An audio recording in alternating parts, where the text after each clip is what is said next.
Hello Slaters! In the previous video, we discussed the theme of the unit, the face sheet, and had also shared the information about the author and the gist of the story. Hope you are all well acquainted with the summary by now. We had also asked you to have a pre-reading of the lesson for a better understanding. Apart from these, we had also asked you to underline the new words.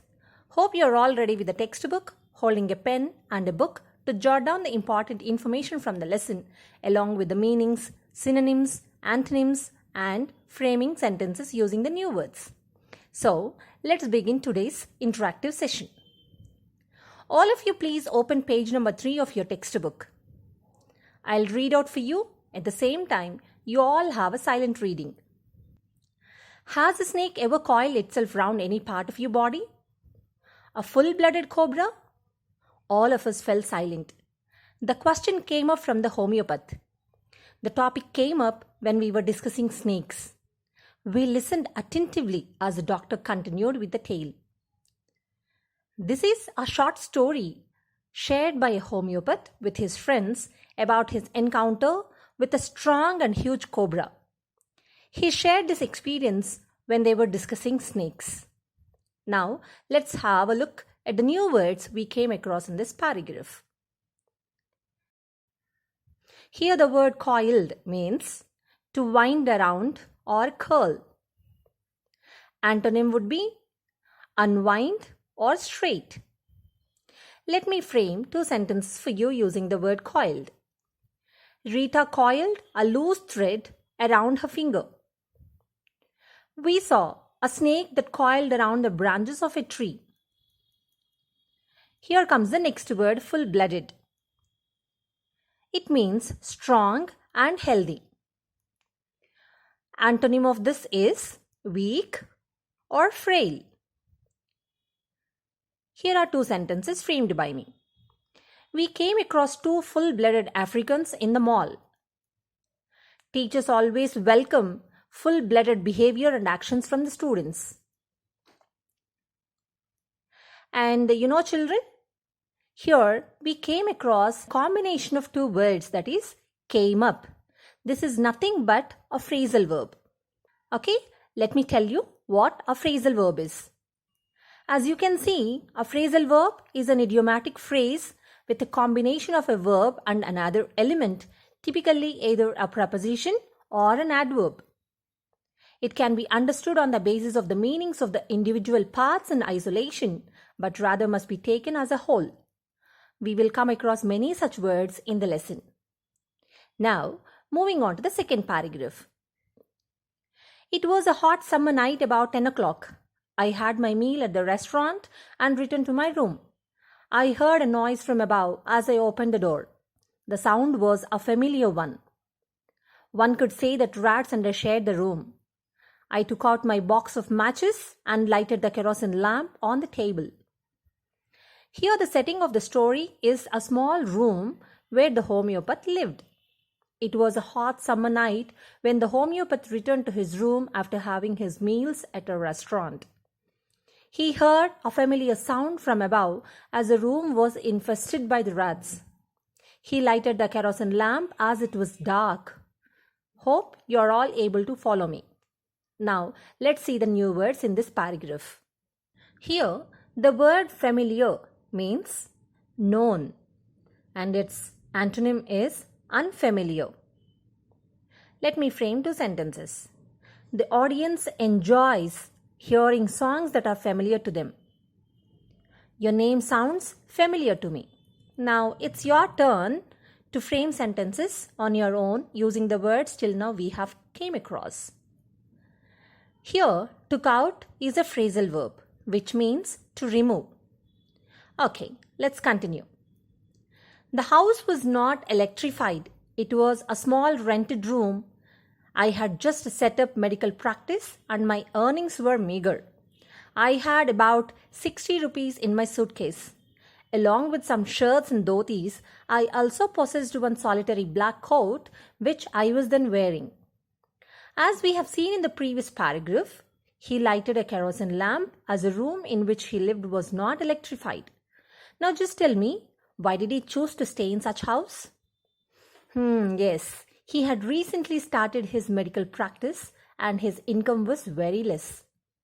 He couldn't afford to pay more rent.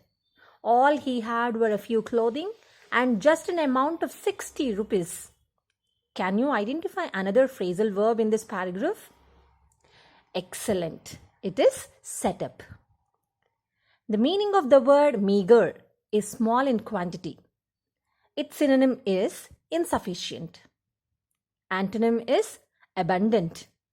Let me frame two sentences using the word. His meager education did not fetch him a good job. My father supplements his meager income by doing a part-time job. I hope you are all following. If so, let's move on. I took off my black coat, white shirt, and not so white vest and hung them up. I opened the two windows in the room. It was an outer room with one wall facing the open yard. It had a tiled roof with long supporting gables that rested on the beam over the wall. There was no ceiling.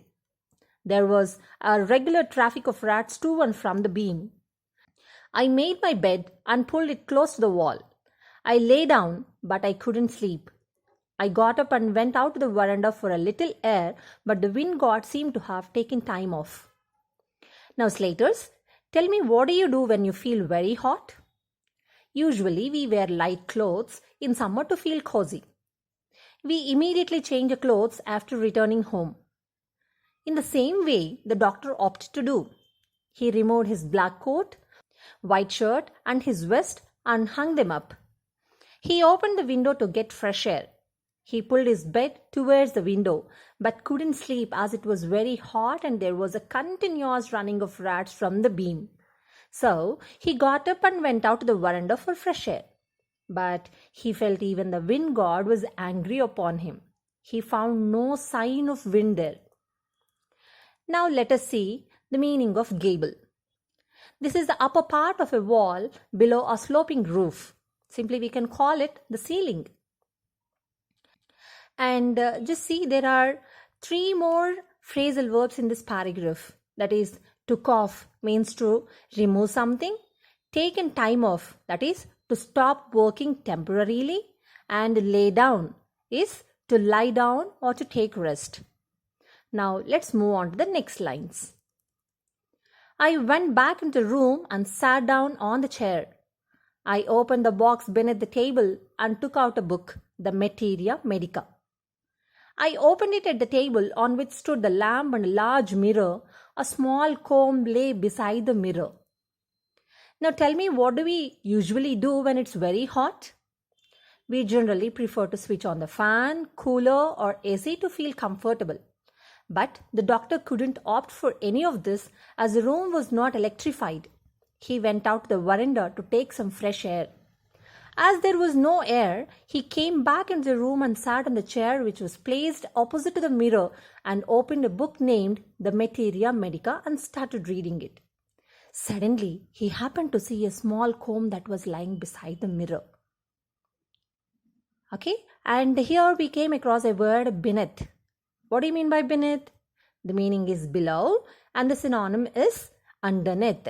And what could be the antonym? It is above. And I'm going to frame two sentences for you using the word. I took the gun and hid it beneath the sofa. He was pale beneath the golden skin. Now will you be able to frame sentences on your own? Children, let's move on to page number 4 and read the next paragraph. One feels tempted to look into a mirror when it is near. I took a look. In those days, I was a great admirer of beauty and I believed in making myself look handsome. I was unmarried and was a doctor. I felt I had to take my presence felt. I picked up the comb and ran it through my hair and adjusted the parting so that it looked straight and neat. Again, I heard that sound from above. Now tell me, children, what happens when you look yourself into the mirror? Yes, you are right. One feels tempted to look into the mirror when it is very near. The same thing happened with the doctor, as he was a bachelor and wanted to look more handsome so that everybody felt his presence. So he picked up the comb and adjusted the parting. At that moment, he again heard the sound from above. Here you can see a word, parting.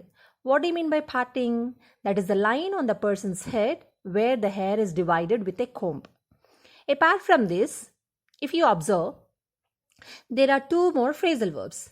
One is look into, that is to have a close look at the mirror, and picked up is to pick up something, like gathering. Okay, I hope you're all able to understand. So let's move on reading. I took a close look at my face in the mirror. I made an important decision. I would shave daily and grow a thin mustache to look more handsome. I was, after all, a bachelor and doctor. I looked into the mirror and smiled. It was an attractive smile. I made another earth-shaking decision. I would always keep that attractive smile on my face to look more handsome. I was, after all, a bachelor and doctor too on top of it. Here, the doctor at this moment made an important decision to shave daily and grow a thin mustache to look more handsome, as he was a bachelor. Moreover, he discovered that his smile was very attractive. So, he made an important decision to always keep a smiling face in order to look more handsome, as he was a doctor and an eligible bachelor. Here the word earth-shaking means important or essential. Antonym is unimportant. And what could be the part of speech of this? It is an adjective. His earth-shaking lecture inspired the gathering. Every one of us may not possess earth-shaking talent. Now, what are you waiting for? It's your turn to frame sentences on your own using the word earth-shaking. Let's move on reading. Again came the noise from above. I got up, lit up beedi, and paced up and down the room. Then other lovely thoughts struck me. I would marry. I would get married to a woman doctor who had plenty of money and a good medical practice. She had to be fat for a valid reason. If I made some silly mistake and needed to run away, she should not be able to run after me and catch me. Do you know what happened next? Again he heard the sound from above, but he did not bother, as it was a familiar one. He got up from his chair and started walking up and down. Another lovely thought struck his mind, that is, he would marry. He decided that he would marry a woman doctor who had a lot of money and a good medical practice so that their future would be secured. It was so funny that he wanted to have a fat wife so that she shouldn't be able to catch him if he made any silly mistake. I hope you all understood the story till now. Now, it's the time for us to gear up ourselves with the questions. Here is a list of questions for your oral assessment. What are you going to do now? You have to listen to this lesson at least twice or thrice and voice record your answers for the questions and send them to your teacher concerned. Here comes the first question. Give the meaning of the word full-blooded. Give the antonym of the word familiar. What's the meaning of the phrasal verb took out? Name the book which the doctor took out to read. What's the meaning of the word solitary? What's the meaning of the word tail? What happened when the doctor looked himself into the mirror? What type of a woman doctor would the doctor like to marry? Why? What do you mean by the word earth-shaking? Frame a sentence using the word solitary. Now it's the time you note down the questions for your written assessment. Question number 1. Why did the doctor live in a small rented room which was not electrified? Question 2. What important decisions did the doctor take to make his presence felt by others? Question 3. Are we particular about our appearance? Why? Finally, here comes a poster making for you. So, prepare a poster on the importance of humor in your life. Meet you in the next class with the remaining lesson. Thank you, children. Happy learning!